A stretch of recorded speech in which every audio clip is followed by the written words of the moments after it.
किसान साथियों, आज की वीडियो में 7501 धान की वैरायटी के बारे में आपको जानकारी देंगे।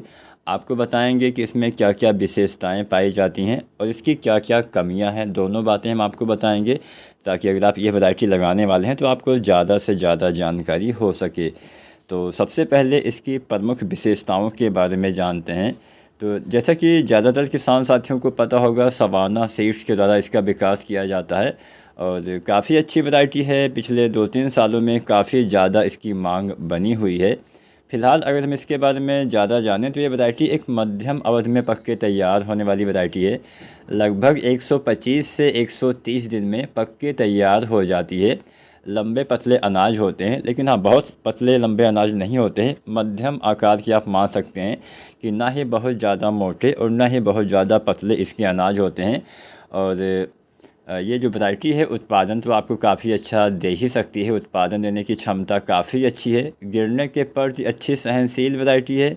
मिलिंग परसेंटेज अच्छा मिलता है और इसमें दाने का भराव अच्छे से होता है। और ये जो पानी है उसका सही से उपयोग इसके पौधे कर पाते हैं।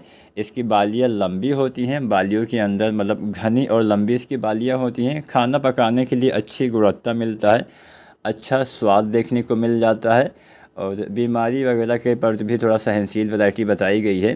तो किसान साथियों, इसके बारे में हमने प्रमुख बातें आपको बताएं कि हाँ, मध्यम अवधि में एक ज़्यादा उत्पादन देने वाली वैरायटी है। कुछ बीमारियों के प्रति इसमें सहनशीलता पाई जाती है, लेकिन हाँ, बीएलबी वगैरह के प्रति इसमें सहनशीलता नहीं बताई गई है। तो इस बात का आपको ध्यान देना है। अगर आपके वहाँ पे बीएलबी क्षेत्र के हिसाब से किसान साथियों, जहाँ पे बीएलबी वगैरह का ज़्यादा अटैक होता है, वहाँ पे आप ये वैरायटी लगाने से बच सकते हैं। अब हम इसकी कुछ कमियों के बारे में भी जान लेते हैं। हमने कुछ विशेषताओं के बारे में तो आपको बता दिया कि हाँ, 125-30 दिन में तैयार होती है। उत्पादन की बात कर लेते हैं।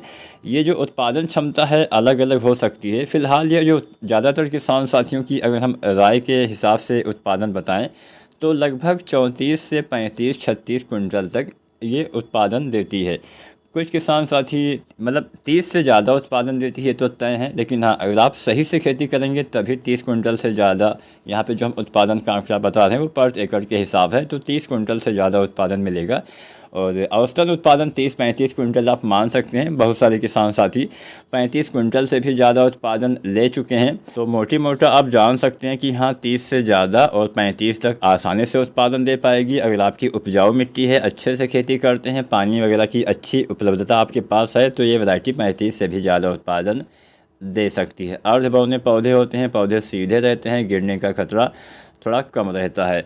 अब हम बात करते हैं कि अगर हम इसकी कमियों के बारे में जानें। एक विशेषता इसमें यह है कि इसके दाने का भराव बहुत ही अच्छे से होता है। इसमें दाने खाली रहने की समस्या थोड़ा सा कम आपको दिखाई देगी। तो अगर हम कमियों के बारे में जानें तो सबसे पहले तो आपको इसके बीज ही आसानी से नहीं मिल पाएंगे और बीज की कमी आपको देखने को मिलेगी। बीज की काला बाजारी भी आपको देखने को मिलेगी। तो भरोसेमंद दुकान से ही आपको इसके बीज की खरीदारी करनी है, क्योंकि अगर बीज ही अच्छा नहीं रहेगा तो आपको कहाँ से बढ़िया उत्पादन मिल पाएगा। इसकी डिमांड काफ़ी ज़्यादा, इसलिए बीज की कमी है। और बहुत सारे जो डीलर हैं इस पे अधिक दाम पे भी इसके बीज देते हैं। नकली बीज भी इसमें आपको देखने को मिल सकते हैं। हाँ, इसमें एक कमी ये भी हो सकती है कि अगर आप ज़्यादा मात्रा में यूरिया का इस्तेमाल करें तो फसल गिर सकती है। अब इसमें ही नहीं, किसी भी वैरायटी में अगर आप आवश्यकता से ज़्यादा यूरिया डालते हैं तो फसल ज़्यादा बढ़ जाती है। अगर आप जो है रोपाई के 50 दिन के बाद यूरिया डालते हैं तो ये समस्या और ज़्यादा आती है। तो आवश्यकता से ज़्यादा आपको इसमें यूरिया नहीं डालना है। और इसमें कुछ बीमारियां होती हैं, कुछ क्षेत्रीय बीमारियां, उसके प्रति भी थोड़ा सा सहन मतलब उसके लगने की भी संभावना, जैसे कंडुआ बीमारी होती है तो कंडुआ रोग लगने की संभावना हो सकती है अगर आप समय से रोपाई नहीं करते हैं। तो नई वैरायटी है तो बीमारी के प्रति अच्छी सहनशील है, लेकिन बीएलबी या ब्लास्ट के प्रतिरोधी क्षमता इस वैरायटी में नहीं बताई गई है। अभी नई वैरायटी है तो हो सकता है ना लगे, लेकिन हाँ, जिन क्षेत्रों में बीएलबी का प्रकोप ज़्यादा होता है वहाँ पे आपको थोड़ा सा ध्यान देना पड़ेगा।